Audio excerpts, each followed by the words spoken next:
समृद्धी महामार्गावर भीषण अपघात, मेहकरजवळ खाजगी प्रवासी बसची ट्रकला धडक, 25 प्रवासी जखमी.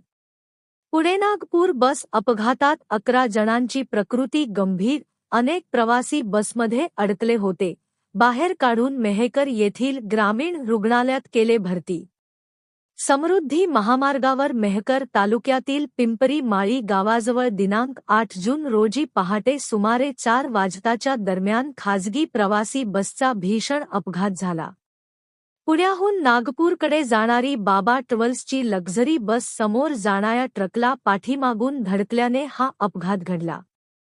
या अपघातात सुमारे 25 प्रवासी जखमी झाले असून त्यापैकी 11 जणांची प्रकृती गंभीर असल्याने त्यांना पुढील उपचारासाठी रेफर करण्यात आले आहे. तर बाकी प्रश्न मेहकर येथील ग्रामीण रुग्णालयात केले भरती. अपघाताची तीव्रता एवढी होती की अनेक प्रवासी बसमध्ये अडकून पडले होते, मात्र पोलिसांनी तातडीने त्यांना बाहेर काढले. घटनेची माहिती मिळताच पोलीस, रुग्णवाहिका व बचाव पथके घटनास्थळी दाखल झाली असून जखमींना बाहेर काढण्याचे व उपचारासाठी हलविण्याचे काम केले. अपघातामुळे काही काळ महामार्गावरील वाहतुकीवर परिणाम झाला. अधिक तपास सुरू आहे.